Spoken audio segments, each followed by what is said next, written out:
தமிழ்நாட்டில் மாத்திரம் தான் இந்த மீடியாக்களுக்கு என்னதான் அப்படி ஒரு வெறியோ தெரியல. ஒரு நடிகை யாராவது அந்த சினிமாக்காரர் சிக்கிட்டாக்கா அதை வச்சுட்டு ஒரு 3 நாளாக என்ன இந்த விஷயத்தை தான் போட்டு இது பண்ணுறீங்க. உலகத்தில் வேறு செய்தியே இல்லையா? இந்த ஆள் மாட்டிக்கிட்டார், மாட்டாதவங்க எத்தனையோ பேர் ட்ரக் அடிக்டாக இருக்காங்க.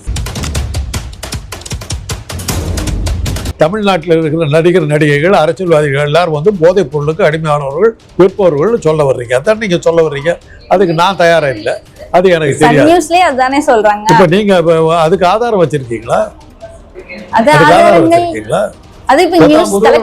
பேசிட்டு போயிடலாம். அவங்க வந்து கேஸ் போட்டாங்கன்னா யார் பதில் சொல்லுங்க? இல்லையா, ஸ்ரீகாந்த் தான் சொல்லியிருக்காங்க விசாரணைப்போ இந்த மாதிரி அதிமுக உறுப்பினர்கள் தான் எனக்கு கொடுத்தாங்க அப்படின்னு சொல்லிட்டு இப்ப அதிமுக உறுப்பினர்களும் அரெஸ்ட் பண்ணிருக்காங்க. எடப்பாடி பழனிசாமி கைது பண்ண அவர் தான் தலைவர், அவர் தான் கைது பண்ணணும். அவங்க நிர்வாகிகள் உங்க அதிமுக கட்சி வந்து போதைப் பொருள் விற்கிறதா வந்து குக்கு செய்திகள் சொல்லுது. இதன் அடிப்படையில் எடப்பாடி பழனிசாமி கைது பண்ணணும். இப்ப நீங்க சொல்லும் போது அவங்க மருத்துவ தேவைக்காக பயன்படுத்தி இருப்பாங்க அப்படின்னு சொல்றீங்கல்ல. மருத்துவத்துக்கு பயன்படுகிற ஒரு மருந்தை போதைப் பொருளை எப்படி கொண்டாங்கிறதா என் கேள்வி.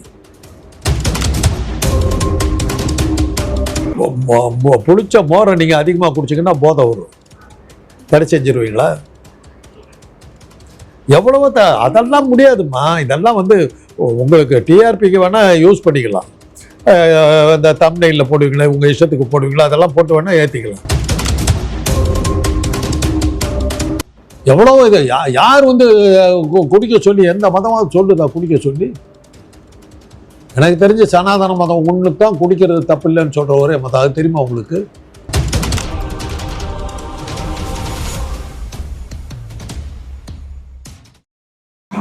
குக்கு செய்தி நேயர்கள் அனைவருக்கும் வணக்கம். இன்று நம்முடன் இணைந்திருப்பது மதிப்பிற்குரிய டாக்டர் க காந்தராஜன் அவர்கள். Good morning doctor. டாக்டர், நடிகர் ஸ்ரீகாந்த் அவர்கள் ட்ரக்ஸ் யூஸ் பண்ணாங்க அப்படின்னு சொல்லிட்டு இருக்காங்க. அதை பத்தி உங்களோட கருத்து என்ன டாக்டர்? மேக்சிமம் நடிகர்கள் தான் அதை யூஸ் பண்றாங்கன்னு சொல்லிட்டு அடுத்தடுத்து கேஸ் வந்துகிட்டே இருக்கு.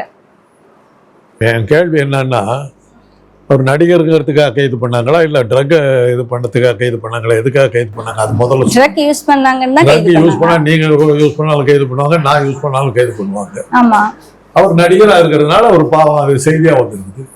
ட்ரக் யூஸ் பண்றது இந்தியா பூரா உலகம் பூரா யூஸ் பண்ணிட்டு இருக்காங்க. தமிழ்நாட்டில் மாத்திரம் தான் இந்த மீடியாக்களுக்கு என்னதான் அப்படி ஒரு வெறியோ தெரியல. ஒரு நடிகை யாராவது அந்த சினிமாக்காரர் சிக்கிட்டாக்கா அதை வச்சுட்டு ஒரு 3 நாளாக என்ன இந்த விஷயத்தை தான் போட்டு இது பண்ணுறீங்க. உலகத்தில் வேறு செய்தியே இல்லையா? இந்த ஆள் மாட்டிக்கிட்டார், மாட்டாதவங்க எத்தனையோ பேர் ட்ரக் அடிக்டாக இருக்காங்க.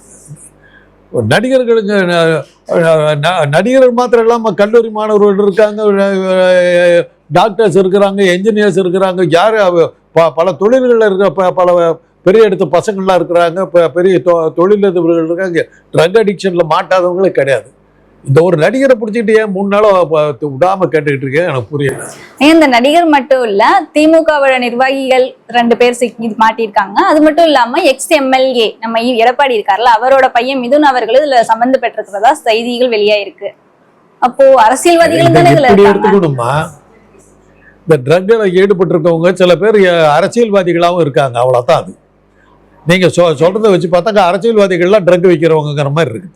அப்படிதான் நியூஸ் வந்திருக்கு. அது உங்க மீடியா அந்த மாதிரி சொல்லுது. அரசியல்வாதிகள் பூரா போதைப் பொருள் இருப்பவர்கள், குக்கு செய்திகள் வந்து அரசியல்வாதிகள் பூரா போதைப் பொருள் விற்கிறவங்கன்னு சொல்றாங்கன்னு நான் சொல்றேன். அப்படிதான் இல்ல, இது தொடர்ந்து நடிகைகளுக்கும் வழங்கப்படுது. நடிகைகளும் போதைப் பொருள் விற்கிறாங்க, குடிக்கிறாங்கன்னு சொல்ல வர்றீங்க. உங்க குக்கு வந்து என்ன சொல்ல வருதுன்னாக்கா, தமிழ்நாட்டில் இருக்கிற நடிகர் நடிகைகள் அரசியல்வாதிகள் எல்லாரும் வந்து போதைப் பொருளுக்கு அடிமையானவர்கள் விற்பவர்கள் சொல்ல வர்றீங்க. அதான் நீங்க சொல்ல வர்றீங்க. அதுக்கு நான் தயாரா இல்லை. அது எனக்கு தெரியாது. இப்ப நீங்க அதுக்கு ஆதாரம் வச்சிருக்கீங்களா? பேசிட்டு போயிடலாம். அவங்க வந்து கேஸ் போட்டாங்கன்னா யார் பதில் சொல்றது? அவங்க வித்ததுக்கு என்ன ஆதாரம் இருக்குது? ஸ்ரீகாந்துக்கு நடிகர் கைது பண்ணியிருக்காங்க. போதை பொருள் வந்து அந்த போதைப் பொருள் வந்து தடை செய்யப்பட்ட போதைப் பொருளாங்கிறது எனக்கு தெரியாது. அவர் வந்து கொக்கைன் எடுத்துக்கிட்டு தான் சொல்றாங்க. கொக்கைன் வந்து ஒரு மருந்து, மருத்துவத்தில் நாங்கள் பயன்படுத்துவோம். அதை பயன்படுத்துறதாக வந்து கைது பண்ண வேண்டிய அவசியம் இருக்கிறதா எனக்கு தெரியல. அளவுக்கு அதிகமா யூஸ் பண்ணும்போது யூஸ் பண்றது, அளவு குறைச்சுக்கு யூஸ் பண்றதுங்கிறது வந்து அதெல்லாம் வேற விஷயம். கொக்கைன் பயன்படுத்தினாக்க நீங்க கைது பண்ண முடியுமாங்கிறது எனக்கு தெரியாது. அந்த சட்டம் இது எனக்கு தெரியாது. ஏன்னா நாங்கள் மருத்துவத்தில் பயன்படுத்துகிற மருந்துகள் கொக்கைன், பெத்திடின், மார்பின் இதெல்லாம் வந்து மருத்துவத்தில் பயன்படுத்துகிற மருந்துகள். அப்போ டாக்டர் நாங்கள் யூஸ் பண்ணாக்க எங்களை அரெஸ்ட் பண்ணுவீங்களா? அதனால கொக்கை என்ன கொக்கைனோட வேற ஏதாவது தடை செய்யப்பட்ட இது இருக்குது, போதைப் பொருள்கள் இருக்குது. கஞ்சா, அபின், மரியுவானா இதெல்லாம் வந்து தடை செய்யப்பட்ட மருந்துகள், தடை செய்யப்பட்ட போதைப் பொருள்கள். அதை பயன்படுத்தி இருந்தாக்கா கைது பண்ணலாம். கொக்கைன் வந்து பயன்படுத்தினாருங்கிறது தான் எனக்கு வந்த செய்தி. அதுக்கு அவங்களை கைது பண்ண முடியுமான்னு எனக்கு தெரியலை. ஏன்னா அது மருந்து, மருத்துவத்தில் பயன்படுத்துகிற மருந்து அது. அதனால் அதை பயன்படுத்துக்காக இது பண்ணுறது. இது வந்து ரெண்டாவது அவருடைய சொந்த இதுக்கு பண்ணிக்கிட்டாரு, மாட்டிக்கிட்டாரு, போயிட்டாரு. ஏதோ சோகம் அழுத்தம் ஏதோ இருக்குது, அதனால பண்ணி. இப்போ நீங்கள் என்ன கேட்க வர்றீங்க? இல்லையா, ஸ்ரீகாந்த் தான் சொல்லியிருக்காங்க விசாரணைப்போ இந்த மாதிரி அதிமுக உறுப்பினர்கள் தான் எனக்கு கொடுத்தாங்க அப்படின்னு சொல்லிட்டு இப்போ அதிமுக உறுப்பினர்களும் அரெஸ்ட் பண்ணியிருக்காங்க. எடப்பாடி பழனிசாமி கைது பண்ண, அவர் தான் தலைவர், அவர் தான் கைது பண்ணணும். அவங்க நிர்வாகிகள், உங்க அதிமுக கட்சி வந்து போதைப் பொருள் விற்கிறதா வந்து குக்கு செய்திகள் சொல்லுது. இதன் அடிப்படையில் எடப்பாடி பழனிசாமி கைது பண்ணணும். இதுக்கு ஆதாரம் என்னன்னாக்கா ஸ்ரீகாந்த் சொல்லியிருக்காரு, உங்க கட்சிக்காரர் தான் கொடுத்தாரு. தப்புன்னு சொல்ல வரல, நீங்க ஒரு கட்சியை பேரை சொல்றீங்க, அதை சொல்ல வரேன். அந்த கட்சிக்காரர்களை நீங்க தப்புன்னு சொல்லியிருந்தாக்கா, தப்பு இல்லைன்னு சொல்லியிருந்தாக்கா அவங்கள ஏன் கைது பண்ணீங்கன்னு கேட்டிருப்பேன். நான் தப்புங்கிறதுனால தான் எடப்பாடி பழனிசாமி கைது பண்ண சொல்றேன். அவருடைய தொண்டர்கள் தானே வித்திருக்காங்க, அவங்க கட்சிக்காரர் வித்திருக்காங்க, தலைவரை கைது பண்ணுங்கன்றாங்க. இப்ப நீங்க சொல்லும் போது அவங்க மருத்துவ தேவைக்காக பயன்படுத்தி இருப்பாங்க அப்படின்னு சொல்றீங்கல்ல. மருத்துவத்துக்கு பயன்படுகிற ஒரு மருந்தை போதைப் பொருள் எப்படி கொண்டாங்கிறதா என் கேள்வி. அது எனக்கு அந்த சட்டம் தெரியாது, அதனால் அதை பற்றி நான் விமர்சனம் பண்ண முடியாது. கொக்கைனுக்காக கைது பண்ணியிருந்தாக்கா அது வந்து நாங்கள் மருத்துவத்துக்கு யூஸ் பண்ணுறோம். மார்பியா, பெத்திடின் இதெல்லாம் வந்து தடை செய்யப்படாது. அதெல்லாம் வந்து மருத்துவத்தில் பயன்படுத்துகிற மருந்துகள். மரியுவானா இருக்குது, அது ஒரு மருந்து தான், பட் அது வந்து தடை செய்யப்பட்ட மருந்து. அது மாதிரி நிறைய மருந்துகள் இருக்குது, மெல்சிடின், இந்த மாதிரி நிறைய மருந்துகள் இருக்குது. அதெல்லாம் வந்து நீங்கள் பயன்படுத்தினீங்கன்னா இது பண்ணுவாங்க. ஜைலோகேன்னு ஒன்று இருக்குதுமா, ஆப்ரேஷன் பண்ணுறதுக்கு முன்னாடி நாங்கள் கொடுக்குறது. அந்த ஜைலோகேன் அடிக்ட்ஸ் இருக்காங்க. ஆனா ஏன் நீங்க மருந்துன்னு சொல்றதெல்லாம் இங்க அளவுக்கு அதிகமா எடுத்து ஒரு போதையாவே அவங்க பயன்படுத்திட்டு இருக்காங்க தினமும். புளிச்ச மோரை நீங்க அதிகமா குடிச்சிங்கன்னா போதை வரும், தடை செஞ்சிருவீங்களா? எவ்வளவோ அதெல்லாம் முடியாதுமா. இதெல்லாம் வந்து உங்களுக்கு டிஆர்பிக்கு வேணா யூஸ் பண்ணிக்கலாம்.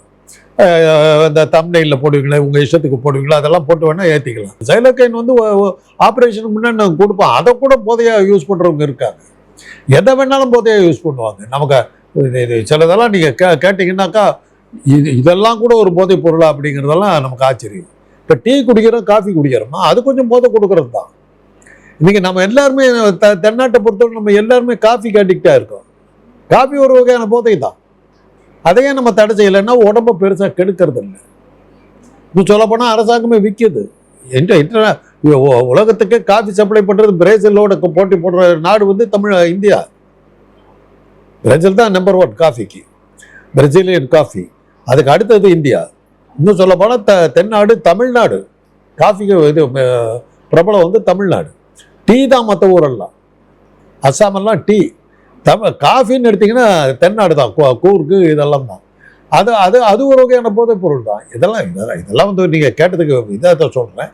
இப்போ நீங்கள் அவர் தான் கைது பண்ணிட்டாங்க, அதுக்கப்புறம் அது என்ன பிரச்சனை, என்ன பிரச்சனை இப்போ நீங்கள் கேட்க வர்றீங்க? இல்லை, அவருக்கு பின்னாடி இன்னும் நிறைய பேர் யூஸ் பண்ணுறாங்க ட்ரக்ஸ் அதிகமாக. அதில் வந்து நீங்கள் அரசியல்வாதிகள் பேரை நீங்கள் சேர்த்துறது, அவங்க வந்து ட்ரக் விற்றுக்கிட்டு இருக்காங்க, வர அரசியல் கட்சியில் இருக்காங்க, அப்படி தான் நம்ம எடுத்துக்கணும். அந்த அரசியல் கட்சியில் இருந்ததுனால நீங்கள் சொல்கிறத பார்த்தாக்க அந்த அரசியல் கட்சி வந்து இன்னும் இந்த ட்ரக் விற்கிறதுக்கு ஒரு விங்க வச்சுக்கிற மாதிரி, ஜெயலலிதா பேரவை, எம்ஜிஆர் பேரவைன்னு வச்சுக்கிற மாதிரி, கஞ்சா விற்கிற பேரவைன்னு வச்சுக்கிற மாதிரி நீங்கள் பேசுகிறீங்க. அப்படி இல்லை. அந்த தொழிலில் இருக்கிறவர் வந்து அந்த கட்சியில் உறுப்பினராக இருக்கார், அவ்வளோதான். அப்படி எடுத்து பார்த்தீங்கன்னா எல்லா தொழிலும் எந்த வியாபாரம் பண்ணுறவனும் ஏதோ ஒரு கட்சியில் மெம்பராக இருப்பார். அதை வச்சுக்கிட்டு அந்த கட்சிக்காரருக்கு அந்த கட்சியை நம்ம இணைச்சி பேசுறது சரியா வரும்னு எனக்கு. சரியா, இப்போ ட்ரக்ஸ் வந்து நீங்க ஒரு மருத்துவ பொருளா பாக்குறீங்க. இந்த ட்ரக்ஸ் வந்து நிறைய பேர் அடிக்ட் ஆகுறாங்க அப்படின்னு சொல்லிட்டு அதை தடை செய்யணும் அப்படின்னு நிறைய பேர் விமர்சனங்கள் பண்ணியிருக்காங்க. அதை பத்தி உங்களோட கருத்து என்ன? தடை செய்யறதெல்லாம் மருத்துவர்கள் பேச வேண்டிய விஷயம். ஒரு எக்ஸாம்பிள் என்னன்னா, பென்சிலின்றது ஒரு மருந்து. அது கண்டுபிடிக்கப்பட்டது தான் ஆங்கில மருத்துவமே மாறுச்சு. பல நோய்கள் அந்த பென்சிலின் கண்டுபிடிச்சது பிறகு தான் பென்சிலின் அடிப்படையில் பல புது ஆன்டிபயாட்டிக்ங்கிறது அதுக்கப்புறம் தான் கண்டுபிடிக்கப்பட்டது. அந்த மருத்துவம் வந்த பிறகு தான் பல நோய்கள் தீர்ந்து போய் இன்னைக்கு வந்து மனிதனுடைய ஆயுட்காலம் வந்து 60ங்கிறது 65 வயசுக்கு வந்துருச்சு. 28 வயசுல இருந்த மனிதனுடைய ஆயுட்காலம் 65 வயசுக்கு போனதுக்கு காரணம் பென்சிலின் போன்ற மருந்துகள் கண்டுபிடிக்கப்பட்டது. இந்த பென்சிலின் இந்தியா தமிழ்நாட்டில் பயன்படுத்த முடியாது, தமிழ்நாட்டில் மாத்திரம். ஏன் தெரியுமா? ஒரு IAS அதிகாரியுடைய தம்பி வந்து உடம்பு சரியில்லாமல் படுத்தார் மதுரையில், மதுரை மருத்துவ ஹாஸ்பிட்டலில். பென்சிலின் கொடுத்தாங்க, பென்சிலின் ஷாக் வந்து அலர்ஜி ஆகி உடனே இறந்து போயிட்டான் அந்த பையன். அதிகாரி பென்சிலின் தமிழ்நாட்டில் யூஸ் பண்ணக்கூடாது உத்தரவு போட்டு, தன்னுடைய தம்பி செத்து போயிட்டார் சொல்லி உலகம் பூரா பயன்படுத்துகிற பென்சிலின் இந்த அதிகாரியுடைய தம்பி செத்து போயிட்டான்னு சொல்லி பென்சிலின் யூஸ் பண்ண முடியாது. நான் பணிபுரிஞ்சுக்கிட்டு இருந்த வெனியர் அலர்ஜி டிபார்ட்மெண்ட்டில் பென்சிலின் தான் எங்களுக்கு மெயின் ட்ரக்கு. அதே மாதிரி ஹார்ட் பேஷண்ட்டுக்கு பென்சிலின் தான் மெயின் ட்ரக்கு. அப்புறம் தான் நாங்கள் போய் எல்லாம் இது பண்ணி இவங்க எப்படி சொல்லலாம்னு சொல்லி அப்புறம் நாங்கள் ஒரு வழியாக எங்கள் 2 டிபார்ட்மெண்ட்டுக்கு மாத்திரம் இது பண்ணிட்டு வந்தோம். இதை தடுக்கிறதுக்கு இதை அதிகாரிகள் சொல்லக்கூடாது, பொதுமக்கள் இது பண்ணுறது இல்லை. நாங்கள் டாக்டர் சொல்கிறோம் சாராயம் குடிக்கிறது தப்புங்கிறோம். ஏன் அது வந்து அப்புறம் என்னத்துக்கு போய் குடிக்கிற நீ? எவ்வளோ இது யார் வந்து குடிக்க சொல்லி, எந்த மதமாக சொல்லுதா குடிக்க சொல்லி? எனக்கு தெரிஞ்ச சனாதன மதம் ஒன்று தான் குடிக்கிறது தப்பு இல்லைன்னு சொல்கிற ஒரே மதம். அது தெரியுமா உங்களுக்கு? நீங்கள் இந்துவா? என்ன இந்து தானே? அது அது வந்து வெள்ளக்காரம் கொடுத்த பேர் இந்துங்கிறது. அது ஒரிஜினல் பேர் வந்து பிராமண மதம். அசுரன்னு கேள்விப்பட்டிருக்கீங்களா? அவங்க யார்? நல்லவங்களா கெட்டவங்களா? அசுரன்னா கெட்டவங்க, தேவர்கள் நல்லவங்க. ஆக தேவர்கள் நல்லவங்க, அசுரர்கள் கெட்டவங்க. அசுரங்கிற பேருக்கு அர்த்தம் தெரியுமா உங்களுக்கு? சுராபானம்ங்கிறது அந்த புராணத்தில் சொல்லப்படுகிற சாராயம். அந்த சாராயத்தை குடிக்காதவன் அசுரன். அதை குடிக்க மாட்டான். குடிக்காதவன் அசுரன், கெட்டவன். சனாதன தர்மத்து பிரகாரம் குடிக்கிற தேவர்கள் நல்லவர்கள், கடவுள்கள். அந்த ஒரு மதத்தில் தான் குடிக்கிறது தப்பு இல்லைன்னு சொல்கிற ஒரே மதம் வந்து சனாதன மதங்கிற, இன்னைங்கெல்லாம் வந்து இந்து மதம்னு சொல்லிட்டு அந்த ஒரு மதத்தை தான் உண்டு. மற்ற எல்லா மதமும் குடிக்கக்கூடாதுங்கிறதா வள்ளுவர் 2000 வருஷத்துக்கு முன்னாடி எழுதியிருக்காரு. கள்ளும் நாமைன்னு எழுதியிருக்காரு. அதுலேருந்து என்ன தெரியுது? அப்போ இருந்தே நம்ம குடிச்சுக்கிட்டு இருந்தோம் ஏதோ ஒரு வகையில். கல்லு உடம்புக்கு நல்லது தானே? கல்லுனால எல்லாமே பாம்போட விஷமா, அது கொத்துச்சுன்னா செத்து போயிடுவீங்க. அதை கரெக்டாக நம்ம இது பண்ணாக்கா கேன்சருக்கு அது ட்ரீட்மெண்ட் தெரியுமில்ல. பாம்பு விஷத்தை வந்து இதில் எடுக்கிறாங்க, பாம்பு பண்ண வச்சுருக்காங்க. பாம்பு பண்ண வச்சு விஷத்தை எடுத்து கேன்சர் க்யூருக்கு அதை வந்து நாங்கள் ரிஃபைன் பண்ணி யூஸ் பண்ணுறோம். எந்த பொருளுமே இது கெடுதல் கிடையாது. அதை எடுக்கிற விதத்தில் தப்பாயிடும். கஞ்சி இருக்குது, கஞ்சி வடித்து நீங்கள் வச்சிடுறீங்க, அதை ஒரு பானையில் போட்டு மூடி பூமியில் போச்சிங்கன்னா அது கல்லாமா இதாக மாறிடும், போதை பொருளாக மாறிடும். அப்போ கஞ்சியை வந்து தடை பண்ணிடலாமா? பயன்படுத்துகிற விதம் இருக்குது, அதை பதப்படுத்துகிற விதம் இருக்குது. அதை பண்ணிங்கன்னா அது அந்த விஷயம் போயிடும், அவ்வளோதான் அது. அதனால் எந்த பொருளுமே கெடுதல் இல்லை. இப்போ நீங்கள் என்ன சொன்னீங்க, ஏதோ ஒரு நியாயப்படுத்தினீங்க. இல்லை, ட்ரக்ஸ் அதிகமாக யூஸ் பண்ணுறாங்க, அது பண்ணுறதுனால என்ன ப்ராப்ளம் வருங்கிறது. ப்ராப்ளம் வரும் இல்லைன்னு சொல்லலை. இல்லை, இப்போ நீங்கள் சொன்னீங்களே ஹீரோயின்ஸும் யூஸ் பண்ணுறாங்க, நைட் பார்ட்டிக்கு இது பண்ணுறாங்க. இல்லை, அதெல்லாம் அது இல்லை. இந்த சொல்ல வந்ததுக்கு காரணம் மறந்து போச்சு எனக்கு. ஸோ எந்த ஒரு பொருளுமே கெடுதல் கிடையாது. ஆனால் எடுத்த இடப்படியே நான் சொல்லிடுறேன், போதை தருகின்ற எந்த பொருளும், மது வகைகள், இந்த போதை தருகின்ற இந்த மருந்துகள் உடம்புக்கு நல்லதே பண்ணாது. அவ்வளோதான்.